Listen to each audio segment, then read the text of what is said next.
سورہ ملک سے 29ویں پارے کا آغاز ہوتا ہے۔ نبی رحمت علیہ السلام نے فرمایا یہ وہ سورہ مبارکہ ہے جو قیامت کے دن اللہ کی بارگاہ میں عرض کرے گی یا اللہ یہ بندہ مجھے پڑھا کرتا تھا، اسے جنت عطا کر دے۔ اور فرمایا یہ ناز کے ساتھ جھگڑا کرے گی، عرض کرے گی اے اللہ یا اسے جنت دے دے یا مجھے قرآن پاک سے علیحدہ کر دے، یا مجھے قرآن مجید سے الگ کر۔ تو سورہ ملک سے آغاز ہو رہا ہے۔ ارشاد فرمایا تبارک الذی بیدہ الملک، بڑی برکت والی ہے وہ ذات جس کے قبضے میں سب جہانوں کی بادشاہی ہے۔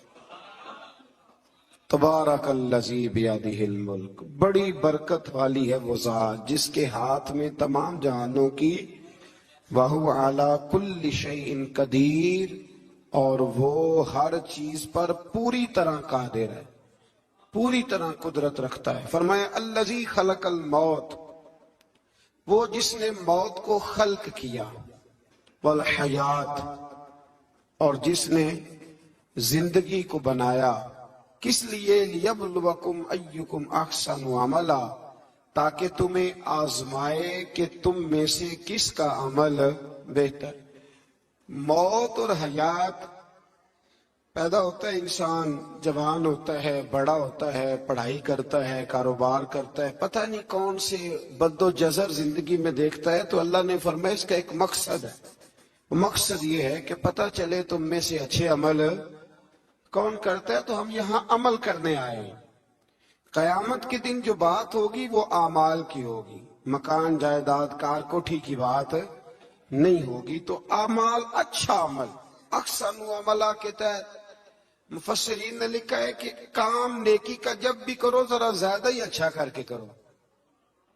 وضو کرو تو سونا کر کے کرو، نماز پڑھو تو ذرا آج گئے پڑھنی جو ہے تو اب ذرا سونی کر کے پڑھو، قرآن شریف کی تلاوت کرو تو ذرا پیاری کر کے۔ ذرا میں مدرسے کے بچوں کے ساتھ کبھی کبھی بیٹھتا ہوں، ان سے بڑا کچھ سیکھنے کو ملتا ہے، تو کبھی کوئی بات ان کو کہنے کا بھی موقع ملتا ہے، تو میں انہیں کہا کرتا ہوں کہ ہمارے بزرگ، میری اماں جی جب قرآن مجید کھولتی تھی نا، تو جو وہ رنگ تھا نا بزرگوں کا، حالانکہ وہ حدیثوں میں ہم نے نہیں دیکھا، لیکن وہ کبھی ہم جا کے کوئی بات کرتے تھے نا، تو تلاوت کے دوران تو وہ جلدی سے منہ پہ انگلی رکھتی تھی کہ چپ کرو میں قرآن پاک پڑھ رہی ہوں، اور پھر شنیل کا غلاف، اور پھر اس غلاف کو علیحدہ چومنا، قرآن پاک کو علیحدہ چومنا، اور پھر اس کو ریل میں رکھنا، اور پھر کئی کر کے۔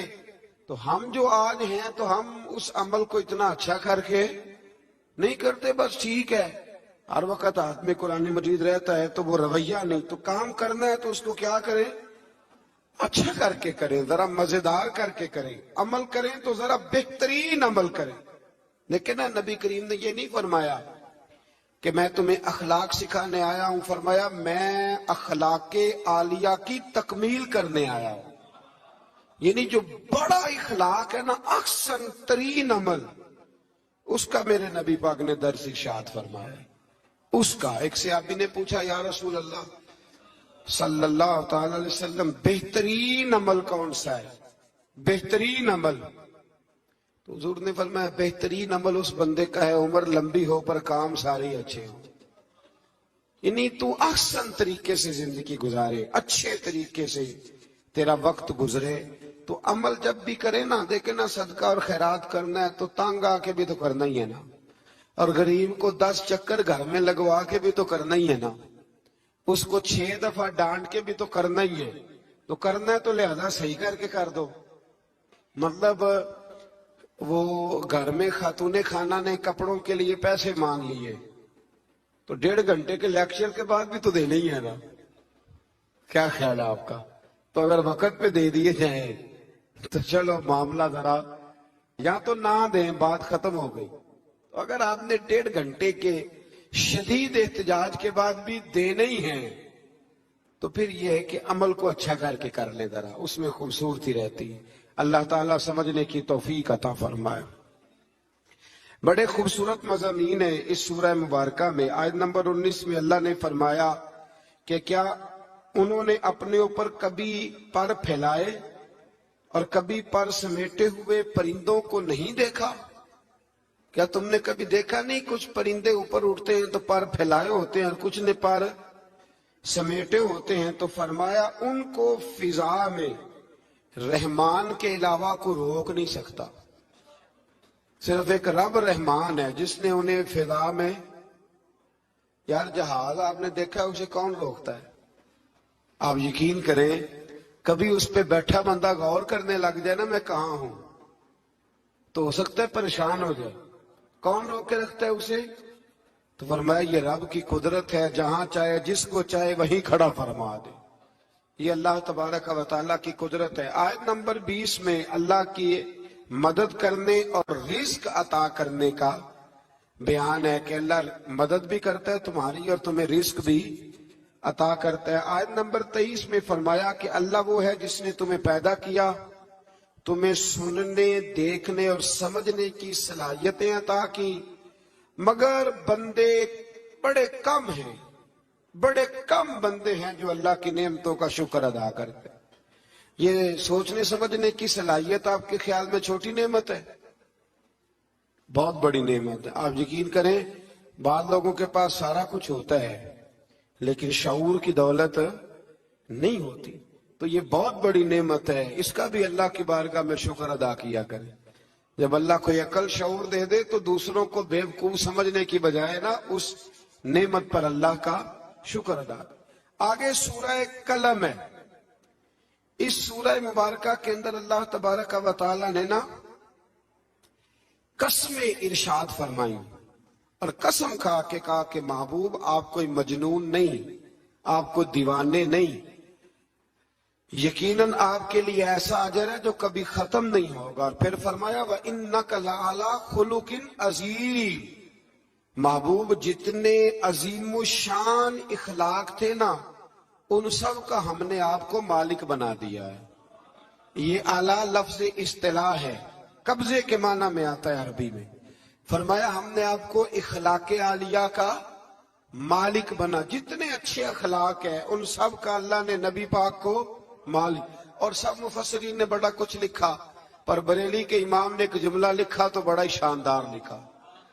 اعلیٰ حضرت فرمانے لگے کہ اخلاق یہ نہیں کہ جو کام اچھا تھا وہ نبی کریم نے کیا ہے، بلکہ فرماتے ہیں جس جس کو حضور نے کر دیا وہ اچھا ہو گیا، جس جس کو حضور نے کر دیا وہ اچھا۔ فرماتے رسول کریم کا مسکرانا بھی اچھا ہی ہے اور کبھی دین کی مخالفوں پر ناراض ہونا بھی اچھا ہی ہے۔ نبی پاک علیہ السلام کا بدر میں تلوار اٹھانا بھی اچھا ہے، اور رسول کریم صلی اللہ تعالی علیہ وسلم کا فتح مکہ کے دن معاف کر دینا بھی، یہ سارا کچھ ہی اچھا ہے۔ بس جس کو حضور جب کرتے گئے وہ اچھا ہوتا گیا۔ آگے پھر سورۃ الحاقہ، اس سورہ مبارکہ کے شروع میں قیامت کے حق اور یقینی ہونے کو بیان کیا گیا ہے، پھر قوم سمود اور قوم عاد اور فرعون پر نازل ہونے والے عذاب کا ذکر ہے۔ یہ سارے مضامین پہلے بیان ہو چکے ہیں نا جی، ماشاءاللہ تفصیل سے ہم سن چکے ہیں، قوم عاد، قوم سمود، ان سب کے بارے میں اس سورہ مبارکہ میں اللہ نے بیان فرمایا۔ اسی سورہ کی آیت نمبر 19 سے بتایا کہ قیامت میں جس کے نامہ اعمال اس کے دائیں ہاتھ میں دیا جائے گا یہ اس کے سرخ رو ہونے کی علامت ہوگی۔